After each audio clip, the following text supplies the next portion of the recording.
19 ತಾರೀಕು ಸೆಪ್ಟೆಂಬರ್ 2020 ಇಸ್ವಿ ದೇಶದಲ್ಲಿ ಪ್ರಪ್ರಥಮವಾಗಿ ನಾವು ಈ ಅದಾಲತ್ ಅನ್ನ ಮಾಡಬೇಕು ಅಂತ ಹೇಳಿ ಒಂದು ದೃಷ್ಟಿ ಇಟ್ಕೊಂಡು ಕಾರ್ಯನ ಪ್ರಾರಂಭ ಮಾಡಿದ್ದೀವಿ. ನಮಗೆಲ್ಲ ತಿಳಿದಿರೋ ಹಾಗೆ ನಮ್ಮ ಮೂಲ ಉದ್ದೇಶ ಸರ್ವರಿಗೂ ನ್ಯಾಯ ಮಾಡೋದಕ್ಕೆ ಹೇಳಿದ್ರು.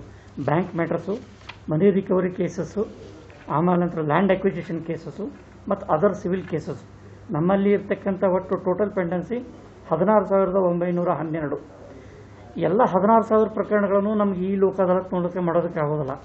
ಅದಕ್ಕೋಸ್ಕರವಾಗಿ ನಾವು ಸ್ಪೆಷಲಿ ಈಗ ರೆಡಿ ಫಾರ್ ಸೆಟಲ್ಮೆಂಟ್ ಅಂದರೆ ಎರಡು ಪಕ್ಷಗಾರರು ಹಾಜರಾಗಿದ್ದಾರೆ, ಪ್ಲೀಡಿಂಗು ಸೆಟ್ಲ್ ಆಗಿದೆ ಅಂಥ ಕೇಸಸ್ಗಳನ್ನು ಐಡೆಂಟಿಫೈಡ್ ಕೇಸಸ್ ಅಂತ ಏನು ನಾವು ಕರಿತೀವಿ. 1,549 ಪ್ರಕರಣಗಳನ್ನು ನಾವು ಈಗಾಗಲೇ ಐಡೆಂಟಿಫೈ ಮಾಡಿದ್ವಿ. ನಾಳೆವರೆಗೆ ಈ ಎಲ್ಲ ಐಡೆಂಟಿಫಿಕೇಷನ್ ಪ್ರೊಸೆಸ್ ಮುಗೀತದೆ. ನಾವು ಲಾಸ್ಟ್ ಮೂಮೆಂಟ್ವರೆಗೂ ಸಾಹೇಬ್ರು ಹೇಳಿದಂಗೆ ಯಾರಾದರೂ ಮತ್ತೆ ಹೊಸದಾಗಿ ಅರ್ಜಿ ಕೊಟ್ಟು ನಾವು ಮಾಡೋದಕ್ಕೆ ರೆಡಿ ಇದ್ದೇವೆ ಅಂತ ಅನ್ನೋದಾದರೆ ಅಂಥ ಪ್ರಕರಣಗಳನ್ನು ಸಹಿತ ನಾವು ತೆಗೆದುಕೊಂಡು ಅವುಗಳನ್ನು ನಿರ್ಧಾರ ಮಾಡೋದಕ್ಕೆ ಲೋಕ ಅದಾಲತ್ನಲ್ಲಿ ತೆಗೆದುಕೊಳ್ತೇವೆ. ಈ 1,549 ಪೈಕಿ ಸಾಧ್ಯವಾದಷ್ಟು ಮಟ್ಟಿಗೆ ಹೆಚ್ಚಿನ ಸಿವಿಲ್ ಪ್ರಕರಣಗಳು ಇವು ಪಾರ್ಟಿಷನ್ ಸೂಟು. ಈಗಾಗಲೇ ಸುಪ್ರೀಂ ಕೋರ್ಟ್ ಮೊನ್ನೆ ಹೊಸ ತೀರ್ಪು ಬಂದ ನಂತರ ಎಲ್ಲ ಹೆಣ್ಣು ಮಕ್ಕಳಿಗೂ ಸಹಿತ ಸಮಾನವಾದಂತಹ ಒಂದು ಅಧಿಕಾರ ಅಂತ ಹೇಳಿದ ಮೇಲೆ ಪಾರ್ಟಿಷನ್ ಸೂಟ್ಗಳು ಸಿಟಿ ಸಿವಿಲ್ ಕೋರ್ಟ್ನಲ್ಲಿ ಇರ್ತಕ್ಕಂಥ ಹೆಚ್ಚಿನ ಸೂಟ್ಗಳನ್ನು ನಾವು ಗಮನ ಕೇಂದ್ರೀಕರಿಸಿ ಅವುಗಳನ್ನು ವಿಲೇವಾರಿ ಮಾಡೋದಕ್ಕೆ ಕ್ರಮ ತೆಗೆದುಕೊಳ್ತೀವಿ ಅಂತ ಈ ಸಂದರ್ಭದಲ್ಲಿ ನಾನು ಹೇಳೋದಕ್ಕೆ ಇಷ್ಟಪಡ್ತೇನೆ. ಎಲ್ಲ ಸಂಬಂಧಿಸಿದಂಥ ವಕೀಲ ಬಾಂಧವರು, ಕಕ್ಷಿಗಾರರು ಅವರವರಿಗೆ ಮನವರಿಕೆ ಮಾಡಿ ಇಂಥ ಒಂದು ಈ ಲೋಕ ಅದಾಲತ್ನ 19ನೇ ತಾರೀಕಿನ ದಿವಸ ನಾವು ಕೈಗೊಳ್ತಾ ಇದ್ದೇವೆ ಅನ್ನುವಂಥ ಒಂದು ವ್ಯಾಪಕ ತಿಳುವಳಿಕೆಯನ್ನು ತಮ್ಮ ಕಕ್ಷಿದಾರರಿಗೆ ತಿಳುವಳಿಕೆ ಹೇಳಿ ಈ ಲೋಕ ಅದಾಲತ್ ಯಶಸ್ವಿಗೆ ಸಹಕರಿಸಬೇಕು ಅಂತ ಹೇಳಿ ತಮ್ಮಲ್ಲಿ ಹಾಗೂ ವಕೀಲ ಬಾಂಧವರಲ್ಲಿ ಕಕ್ಷಿಗಾರರಲ್ಲಿ ಕೇಳ್ಕೊಳ್ತೇನೆ. Secretary will give it to you. Small cause court is dealing exclusively NI Act and MEC cases. NI Act and MEC cases. Honourable justice ಹೇಳ್ದಂಗೆ MEC ಕೇಸಸ್ನಾಗೆ ರಿಲೀಫ್ ಕೊಟ್ಟರೆ ಅವರು ವಿಧವೆಯರಿಗೆ ಮತ್ತು ಮನೆ ಯಜಮಾನನ್ನ ಕಳ್ಕೊಂಡಂಥ ಮಕ್ಕಳಿಗೆ ಎಲ್ಲ ಒಳ್ಳೇದಾಕತಿ, ಅವ್ರಿಗೆ ಅನುಕೂಲ ಆಕತಿ ಪೆಂಡಮಿಕ್ ಸಿಚುವೇಶನ್ನಾಗೆ ಅಂತ ಆಬ್ಜೆಕ್ಟ್.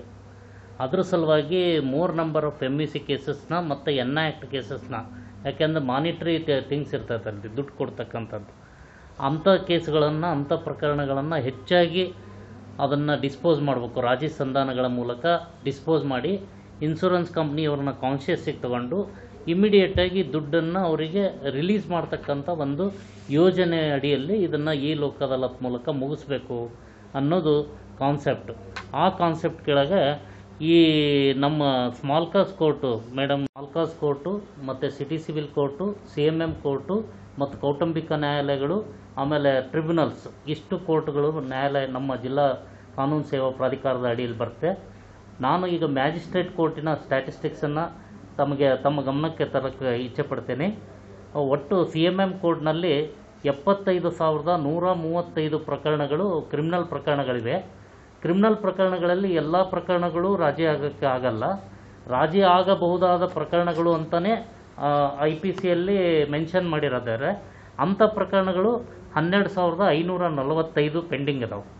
ಅದರೊಳಗೆ ಈಗ ಮತ್ತು NI Act ಕೇಸಸ್ಸನ್ನು ಸಹಿತ CMM ಕೋರ್ಟ್ನೊಳಗೆ ಪೆಂಡಿಂಗ್ ಅದಾವು. ಅವು 40,000 ಕೇಸ್ ಇದಾವೆ. ಆಮೇಲೆ ಬರ್ತ್ ಆ್ಯಂಡ್ ಡೆತ್ ಕೇಸ್ ಇದಾವೆ. ಅಂದರೆ ಈ ಡೆತ್ ಎಂಟ್ರಿ ಆಗಿರಲ್ಲ, ಬರ್ತ್ ಎಂಟ್ರಿ ಆಗಿರಲ್ಲ, ಅಂಥ ಕೇಸು ಪೆಂಡಿಂಗ್ ಅದಾವೆ. ಆಮೇಲೆ ಇವೆಲ್ಲ ಕೇಸ್ ಪ್ರಕರಣಗಳಲ್ಲಿ ಟೋಟಲ್ಲಾಗಿ ಇಲ್ಲಿವರೆಗೂ ಈಗ 31/7 ಸಾಹೇಬರು ಅನೌನ್ಸ್ ಮಾಡಿರೋದು 31/7. 31/7ಕ್ಕೆ 3,978 ಪ್ರಕರಣಗಳನ್ನು ಗುರುತಿಸಿದ್ದಾರೆ ರಾಜಿ ಸಂಧಾನಕ್ಕಾಗಿ ಯೋಗ್ಯವಾದಂಥ ಪ್ರಕರಣಗಳು ಅಂತ ಹೇಳಿ. ಈಗಾಗಲೇ ಅದೆಲ್ಲ ರೆಡಿ ಮಾಡ್ತಾ ಇದ್ದಾರೆ ಜಡ್ಜಸ್, ಎಲ್ಲರೂ ಕನ್ಸರ್ನ್ ಜಡ್ಜಸ್ ಭಾಳ ಶ್ರಮ ವಹಿಸ್ತಾ ಇದ್ದಾರೆ. ಇವ್ರಿಗೆಲ್ಲರಿಗೂ ನ್ಯಾಯ ಕೊಡಬೇಕು, ಇವೆಲ್ಲ ತೀರ್ಮಾನ ಆಗಬೇಕು ಅಂತ ಹೇಳಿ. ಅದೇ ರೀತಿ ಕೌಟುಂಬಿಕ ನ್ಯಾಯಾಲಯದಲ್ಲಿ, ಅಂದರೆ ನಿಮಗೆಲ್ಲ ಗೊತ್ತೈತೆ, ಕೌಟುಂಬಿಕ ನ್ಯಾಯಾಲಯದಲ್ಲಿ ಒಟ್ಟು 7 ಕೌಟುಂಬಿಕ ನ್ಯಾಯಾಲಯಗಳಿವೆ. ಅಲ್ಲಿ ಒಟ್ಟು 13,647 ಪ್ರಕರಣಗಳು, ಅಂದರೆ ಕೌಟುಂಬಿಕ ಸಮಸ್ಯೆಗೆ ಹೊಂದಿರತಕ್ಕಂಥವು, ಡೈವರ್ಸ್ ಇರ್ಬೋದು ಅಥವಾ ಗಂಡ ಬಿಟ್ಟಿದ್ದು ಮತ್ತು ಅವ್ರನ್ನ ಕರ್ಕೊಳ್ಳೋಂಥದ್ದು ಪ್ರಕರಣ ಇರ್ಬೋದು, ಮೇಂಟೆನೆನ್ಸ್ ಪ್ರಕರಣಗಳಿರ್ಬೋದು, ಅಂಥ ಬೇಕಾದಷ್ಟು ಪ್ರಕರಣಗಳು ಅಲ್ಲಿ ಇರ್ತಾವೆ. ಅಲ್ಲಿ 13,647 ಪ್ರಕರಣಗಳಲ್ಲಿ 2,000 ಟೋಟಲ್ ಆಗಿ 112 ಪ್ರಕರಣಗಳನ್ನು ಅವರು ಗುರುತಿಸಿದ್ದಾರೆ ರಾಜಿ ಸಂಧಾನ ಮಾಡಬೇಕು ಅಂತ ಹೇಳಿ. ಈ ರೀತಿ ನಮ್ಮ ಕೌಟುಂಬಿಕ ನ್ಯಾಯಾಲಯ ಮತ್ತು CMM ನ್ಯಾಯಾಲಯ, ಸಿಟಿ ಸಿವಿಲ್ ಕೋರ್ಟು ಮತ್ತು ಸ್ಮಾಲ್ ಕಾಜಿನ ಎಲ್ಲ ನ್ಯಾಯಾಧೀಶರುಗಳು ಬಹಳ ಶ್ರಮಪಟ್ಟು ಇವನ್ನ ಈ ಲೋಕ ಅದಾಲತನ್ನು 19ನೇ ತಾರೀಕು ಮುಂದಿನ ತಿಂಗಳು 19ನೇ ತಾರೀಕು ನಡೀತಕ್ಕಂಥ ಈ ಲೋಕ ಅದಾಲತ್ ಸಾಹೇಬ್ರು ಹೇಳ್ದಂಗೆ ಮಾನ್ಯ ಉಚ್ಚ ನ್ಯಾಯಾಲಯದು ಈಗಾಗಲೇ ಹೇಳ್ದಂಗೆ ಇಡೀ ಭಾರತದಲ್ಲಿ ಇದು ಪ್ರಥಮವಾದಂಥ ಒಂದು ಪ್ರಯೋಗ. ಈ ಪ್ರಯೋಗದಲ್ಲಿ ನಾವು ಯಶಸ್ಸು ಕಾಣ್ಬೋದು ಅಂತ ನಮಗೆಲ್ಲರಿಗೂ ಆಸೆ ಇದೆ.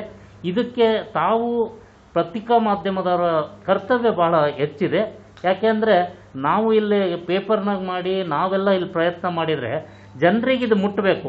ಇಂಥ ಒಂದು ಸಿಸ್ಟಮ್ ಇದೆ, ಅಲ್ಲಿ ಅದ್ರ ಮೂಲಕ ನಾವು ರಾಜಿ ಸಂಧಾನ ಮಾಡ್ಕೊಂಡು ನಮ್ಮ ಪ್ರಕರಣಗಳನ್ನು ಈ ಕೋವಿಡ್-19 ಕೋರ್ಟು ನಡೀದೇ ಇದ್ದರೂ ಸಹಿತ ಅಂಥ ಸನ್ನಿವೇಶದಲ್ಲಿ ನಾವು ನಮ್ಮ ಪ್ರಕರಣಗಳನ್ನು ನಾವು ಮುಗಿಸ್ಕೋಬೋದು ಅನ್ನೋ ಒಂದು ತಿಳುವಳಿಕೆ ಅವರಿಗೆ, ಅರಿವು ಅವರಿಗೆ ಮುಟ್ಟಬೇಕು. ನಮ್ಮಲ್ಲಿ 40,424 total criminal and civil cases. ಅದರಲ್ಲಿ NI ಆ್ಯಕ್ಟ್ ಅಂತಂದರೆ ನಿಮ್ಗೆ ಗೊತ್ತಲ್ಲ, 138 ನೆಗೋಷಿಯಬಲ್ ಇನ್ಸ್ಟ್ರೂಮೆಂಟ್ಸ್ ಆ್ಯಕ್ಟಲ್ಲಿ ಅಕ್ಯೂಸ್ಡು ಇದು ಕೊಟ್ಟಿರ್ತಾರೆ, ಚೆಕ್ ಕೊಟ್ಟಿರ್ತಾರೆ, ಅದು ಬೌನ್ಸ್ ಆಗಿರುತ್ತೆ. ಅದಕ್ಕೋಸ್ಕರ ಇನ್ಶೂರೆನ್ಸ್ ಈ ಫೈನಾನ್ಷಿಯಲ್ ಕಂಪನೀಸು ಅಥವಾ ಪ್ರೈವೇಟ್ ಪರ್ಸನ್ಸು ಕೇಸ್ಗಳನ್ನ ಹಾಕ್ಕೊಂಡಿರ್ತಾರೆ ಅವ್ರ ವಿರುದ್ಧ.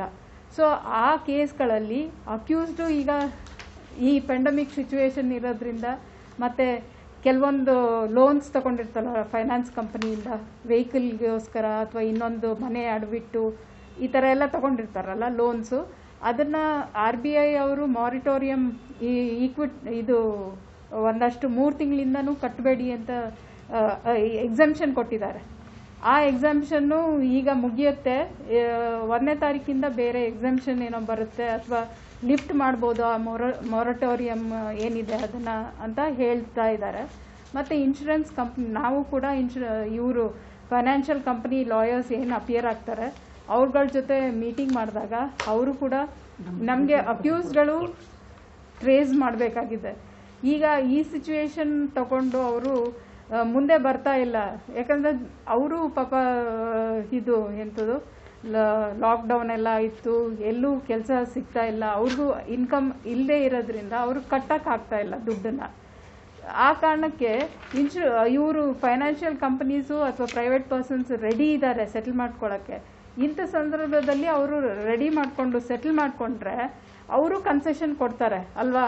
ಮಾನವೀಯತೆ ದೃಷ್ಟಿಯಿಂದ ಅವ್ರಿಗೆ ಆದಾಯ ಇಲ್ಲ ಅಂತ ಕಂಡು ಬಂದರೆ ಇಷ್ಟು 10,000ನೋ 20,000ನೋ ಚೆಕ್ ಅಮೌಂಟ್ ಇದ್ದರೆ ಒಂದಷ್ಟು ಕಮ್ಮಿ ಮಾಡಿಕೊಂಡು ಸೆಟಲ್ ಮಾಡ್ಕೊಳ್ಬೋದು. ಮತ್ತು ಅದನ್ನೇ ಇಂತಿಂಥ ದಿನ ಇಂತಿಂಥ ತಿಂಗಳಲ್ಲಿ ನಾವು ಇಷ್ಟಿಷ್ಟು ರೂಪಾಯಿ ಕಟ್ಕೋತೀವಿ ಅಂತ ಅವರು ಒಂದು ಸಂಧಾನಕ್ಕೆ ಬಂದರೆ, ಒಂದು ಟರ್ಮ್ಸಿಗೆ ಬಂದರೆ ಆಗ ನಾವು ಅದನ್ನು ಸೆಟಲ್ ಮಾಡ್ಕೋಬೋದು. ಸೊ ಈ ವಿಚಾರವನ್ನು ಅವ್ರಿಗೆ ನಮ್ಮ ಕಕ್ಷಿದಾರರಿಗೆಲ್ಲ ತಿಳಿಸಿದ್ರೆ ಹೆಚ್ಚಿನ ಸಂಖ್ಯೆಯಲ್ಲಿ ಅವರು ಮುಂದೆ ಬಂದು ಸೆಟಲ್ ಮಾಡ್ಕೊಳ್ಳಿ ಅನ್ನೋ ಉದ್ದೇಶದಿಂದ ಈ ಲೋಕ ಅದಾಲತ್ ಮಾಡ್ತಾ ಇದ್ವಿ.